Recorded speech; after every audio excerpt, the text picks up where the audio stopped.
Hello everyone, welcome back. Thanks for tuning in to my channel once again, or for the first time if you are new here. If you are new, my name is Andy and I am a middle-aged trans woman. And in these videos I talk about stuff, I talk about my experiences, I talk about things that are on my mind. And in this video, I realised, I've called my channel Transgender Education, and I called it that for a reason because I think one of the things that I want this channel to do is to be a kind of a resource. Because I actually started this channel because I just wanted to talk about things on my mind, perhaps to help my friends and family and other people get a better sense of where I'm coming from as I kind of embarked along this part of my journey. But I'm an ambitious woman and I want, in the end, I think just like everybody else, I want to do as much good to the world as I possibly can, even in my tiny, tiny, tiny context. And what I really want is to improve the greater understanding that the wider population have regarding trans issues and the trans community. It's not a small ambition. It's a big ambition. And I know I'm maybe only ever going to reach one or two people, but in a way, I see that as being fine because all we can do is what we can do, right? I can't do more than that. If I reach one person and it helps them to understand us better, I'd say that's mission accomplished. If I reach more than one, then that's mission doubly accomplished, I suppose. So with that in mind, I have a long-term plan for what I want this channel to be and what I want it to do. And part of that is to just help, as I say, help people understand where we're coming from. And eventually I want to be able to maybe share some educational resources or other things that might help people to support us more. But I figured where we probably need to start, we need to start at the beginning, really.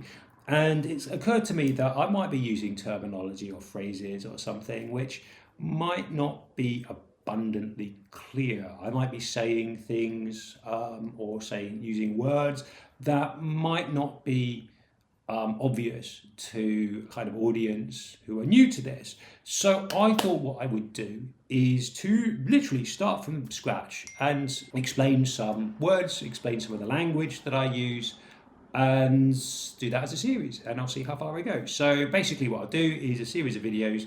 I'll make them every now and again where I explain 5 words or phrases or ideas, give the definition, talk a little bit about it from my perspective. Somebody mentioned in one of my videos that if you're trying to be educational, 45 minutes is maybe too long a video. People like shorter videos, and yes, you are absolutely right. So I'm going to try and keep this to less than 15 minutes. We'll see. I have a tendency to waffle on though, as some of you might have noticed, so I'll try to keep it as succinct as possible. Anyway, so the 5 things that I'm going to discuss today are dysphoria, dissociation, egg cracking, or the egg as a concept, the IKEA shark, and transgender and non-binary, which is probably the best place to start, really. So I guess the question that you may or may not have on your lips is, what exactly is transgender? What does it mean? What is non-binary? Are they the same thing? And a lot of the time I'm going to be relying on Wikipedia definitions, but as I say, I'm also going to be sort of throwing in some colour with my own examples. And by the way, yes, I have a little plaster on my thumb. There you go. It's because I cut my thumb with a blunt knife. I'm a brilliant cook. So transgender, what is a transgender person? So a transgender person, as according to Wikipedia, is somebody whose gender identity differs from that typically associated with the sex they were assigned at birth.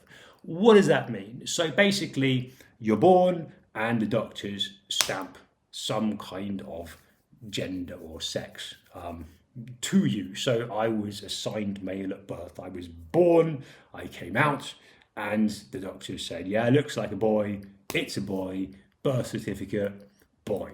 Right, and then I grew up, and as I grew up, my mind, my identity was like, no, I'm not a boy, I'm not male.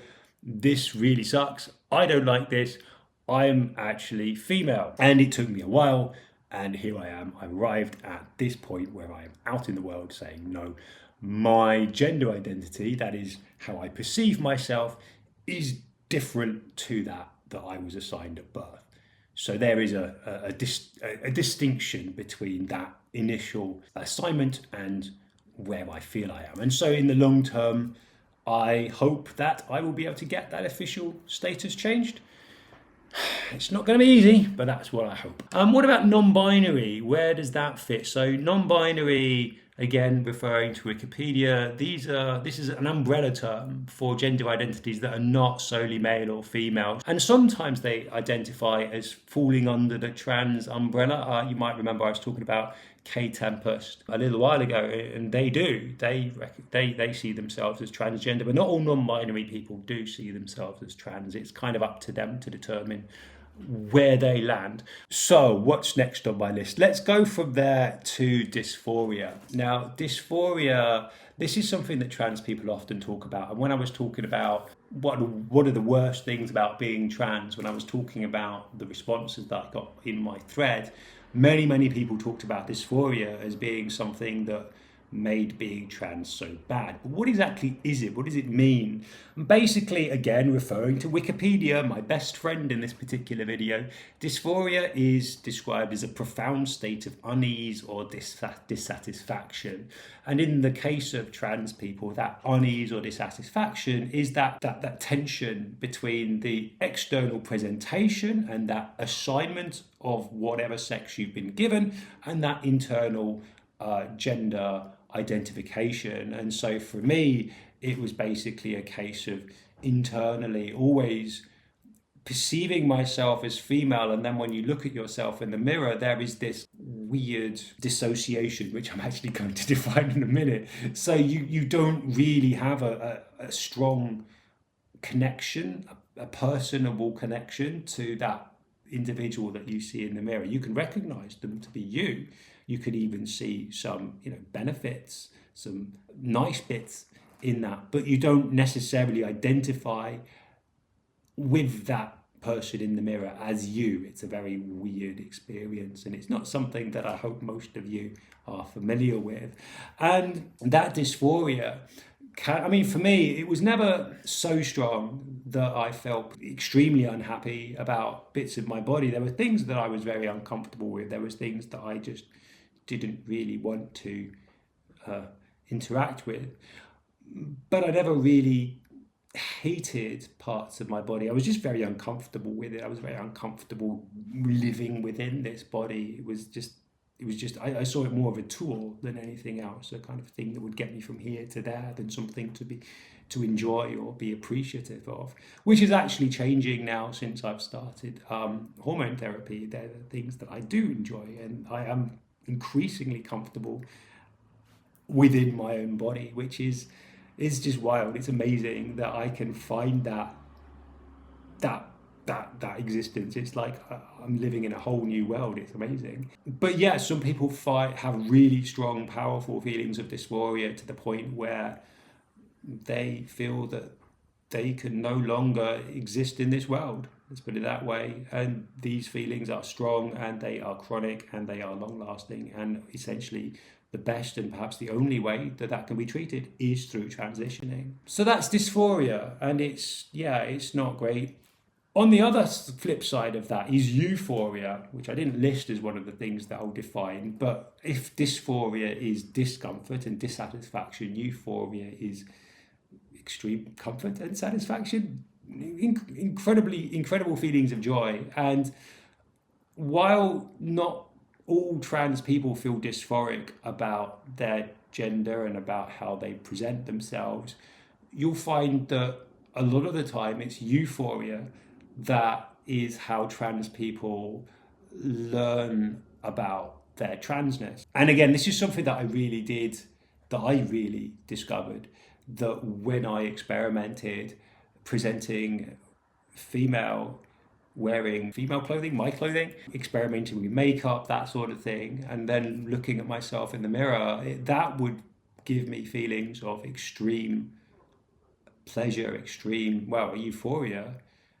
It was it was incredibly confusing for a while because you don't know how to process that. You're not quite sure why you're feeling so good about presenting in one way but not the other. And as I say in some of my other videos, because we didn't have that kind of vocabulary when I was growing up, it took ages to kind of make that connection.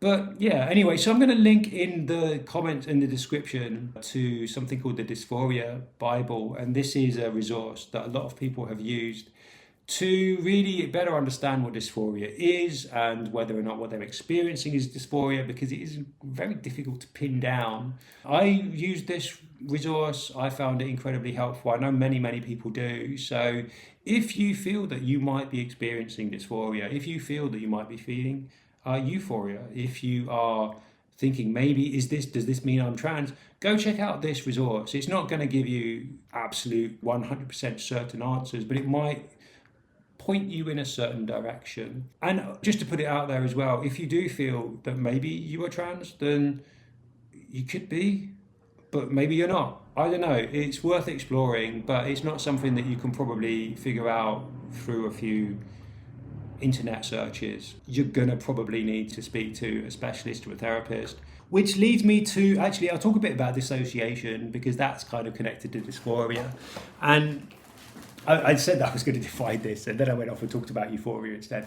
So dissociation, it could be an emotional detachment to surroundings, to a more severe disconnection from physical and emotional experiences. Again, I'm taking this from Wikipedia. And again, that's quite a difficult thing to explain. Some of you might have experienced this mildly sometimes. It's that feeling that what is out there isn't actually, you're not actually in contact with that. And I think dissociation and dysphoria, they're quite strongly linked, because if you don't feel a connection to the person in the mirror, you're going to feel a disassociation from that.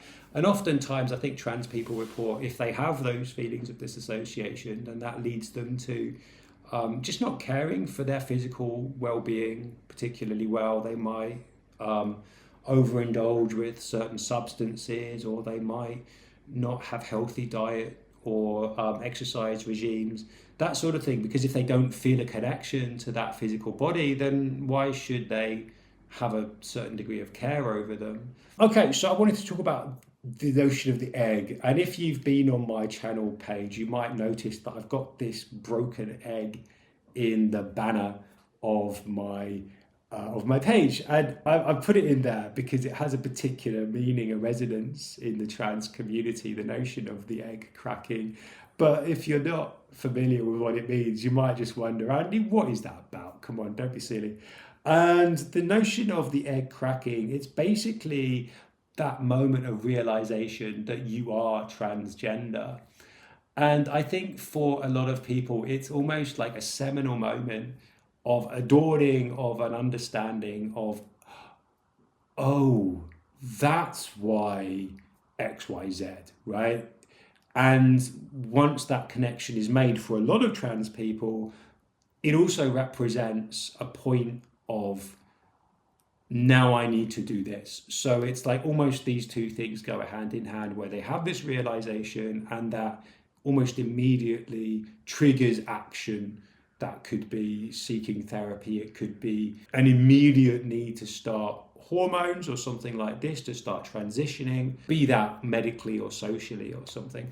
So this notion of the egg cracking, it's almost like a coming of age for trans people. And it's a bit of a cliche, and people will always talk about, oh, what was your egg cracking moment? It's a very common conversation in trans spaces. I think for me, it was a very gradual experience. My egg didn't crack and then that was it. It was like, oh, there were little cracks, and then it basically exploded. And I've talked about the little incremental things which helped me to understand that I'm trans. But I think, as I've also said, there was maybe a 10 or 15 year gap, maybe even 20-year gap between the point where I knew that I was trans and the point 6 or 7 months ago when I realized that I absolutely need to start transitioning. But I mean, I would say that, yeah, 6 or 7 months ago, my egg, so to speak, just exploded. I realized I had to transition. I couldn't live as a male any longer. I need to do this because it's just not it's just not acceptable anymore. The other thing about this notion of the egg cracking is there is that sense of permanence, and I talk about that permanence in my coming out videos and why that was so essential to me. And yeah, you can't put that egg back together again. Humpty Dumpty doesn't go back together again. And I think for a lot of people, that's exactly what it means. It's that moment of realization, the need for action, and the fact that there is no way back. That's the egg cracking. Last thing, IKEA shark. Again, in my thumbnail video, you've probably seen I've got my little, here he is, Sharky, my little shark. Why is the IKEA shark such an icon of trans people? And for a while, I didn't know. I just knew that trans people needed to have the IKEA shark because we did. It was like, a cliche that was a self-propagating kind of idea almost. But apparently the colours of the IKEA shark are the same as the trans flag. And you can see, actually, I've got a little sticker. So you've got your pink, your blue, your white. So the shark represents the trans flag. And also, look, they're hella cute. Like, come on, who wouldn't want a little Sharky? Like, oh, he's really cute. He's so sweet. We love Sharky. So that's the IKEA shark. So if you see people wandering around with the IKEA shark, if you see people going to IKEA and buying armfuls of IKEA sharks, then it's possible they've just had their egg cracking moment. Or maybe not. Who knows? Like, it's, at the end of the day, just a shark. It doesn't have to mean anything unless it does. All right, so those are the 5 words or concepts that I wanted to get across in this video. Hopefully I haven't spent too much time waffling. In the next few videos in this series, I'm going to talk about the next stages. So I'm going to talk about therapy. I'm going to talk about the biological terminology and phrases that we use. And if there's anything that you've heard, in fact, any common words or phrases or ideas that trans people use, and you're like, what on earth are they talking about? And bear in mind, there's a lot of stuff that we talk about that I'm not entirely clear on as well. So it might be a good excuse for me to go and do some research and digging. I do love a bit of research and digging. Pop it in the comments section and I'll include that in one of the upcoming videos on this. Ooh, just to mention as well, what I intend to do, and I might have it before I release this video or maybe one of the subsequent ones. As I say, I want this to be a resource for people to learn from. So I intend to make a Quizlet set, so you've got some flashcards that maybe you can use in the classroom, for example, or just as a way to test your knowledge. So that's about it. Thank you very much. I hope that you enjoyed this video. As I said, if there's anything more that you'd like me to define, pop it in the comments section. Otherwise, I hope that you will, if you haven't already subscribed, could subscribe for this video. Yes, I'm going to keep saying this because I like subscribers. I love my subscribers. You're all brilliant. I love you. Thank you. Okay, bye-bye.